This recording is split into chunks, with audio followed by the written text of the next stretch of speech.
اس لیے گھر کے اندر دین کی فضا کو پیدا کرنا یہ انتہائی اہم اور ضروری ہے۔ اور گھر کے اندر عام طور پر یہ دیکھا کہ ساس بہو کے جھگڑے ہر جگہ ہوتے ہیں، اس کی بنیادی وجہ تو کم علمی ہوتی ہے، علم نہیں ہوتا، اور اگر علم دین کا ہو بھی صحیح تو تربیت دونوں طرف کی جو ہے پوری نہیں ہوتی، کمی ہوتی ہے۔ عورتیں آپس میں جب مل بیٹھتی ہیں بیچاری ہوتی جو ناقصات العقل والدین ہیں، اس لیے جلدی الجھ پڑتی ہیں، تھوڑی سی بات پہ جلدی نتیجے نکال لیتی ہیں، ہیسٹی ڈیسیژن ان کی عادت ہوتی ہے، ذرا سی بات پہ فوراً کوئی نتیجہ نکال کے بیٹھ جائیں گی اور اس میں غلطی کر جاتی ہیں۔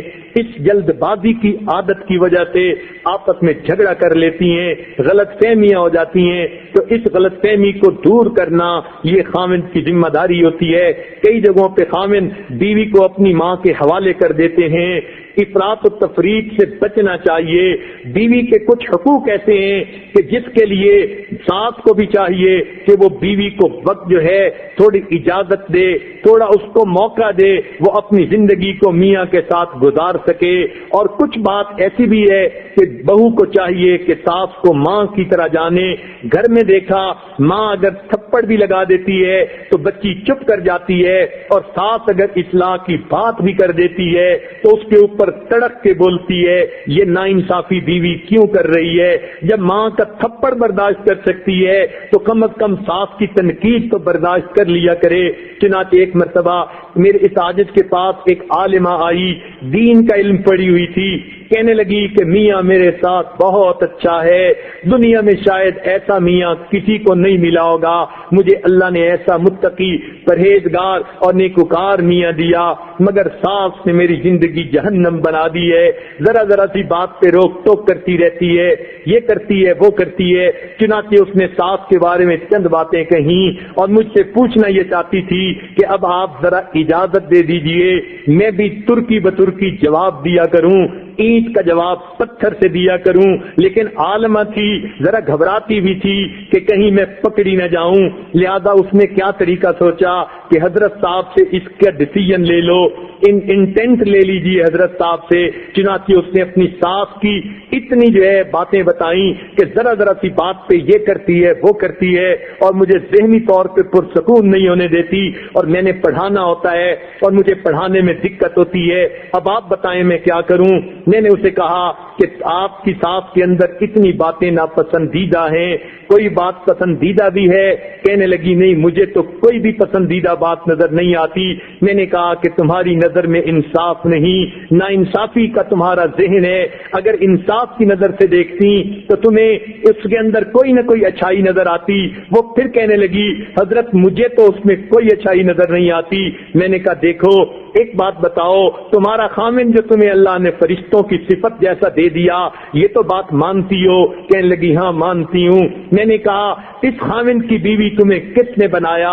یہی تمہاری ساس تھی جو تمہیں پسند کر کے لے کے آئی۔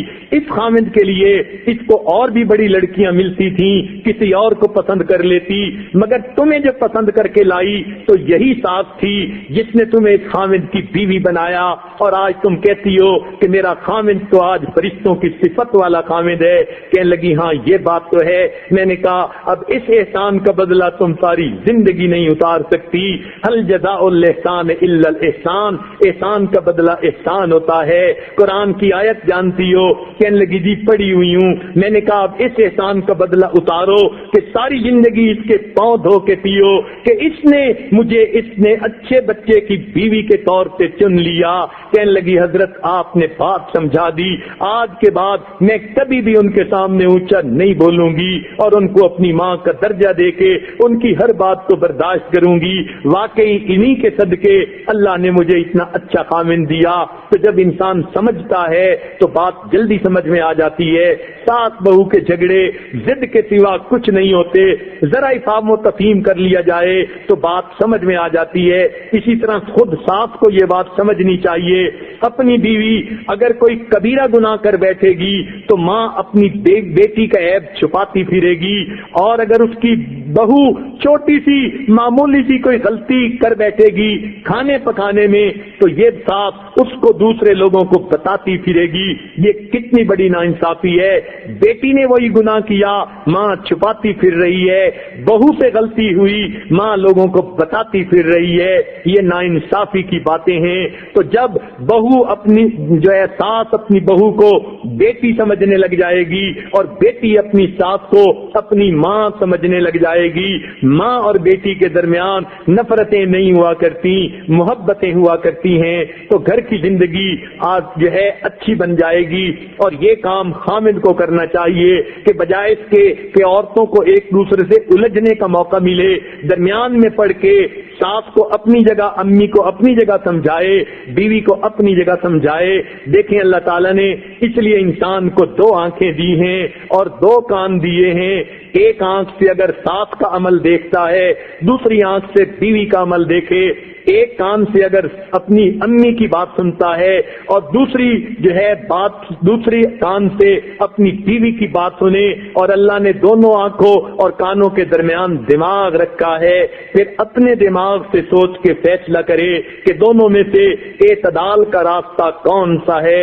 جب خاوند یہ ذمہ داری خود سنبھالے گا اور دونوں کو ایک دوسرے کے ساتھ الجھنے کا موقع نہیں دے گا، علیحدہ علیحدہ ان دونوں کو سمجھا کے انڈیپینڈنٹ ڈیسیژن کرے گا، تو یقیناً گھر کی زندگی اچھی ہوگی۔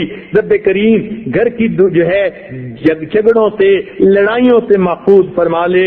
لہذا گھر کے اندر زندگی گزارتے ہوئے اپنی بیوی کے ساتھ بھی پروقار رہنا چاہیے۔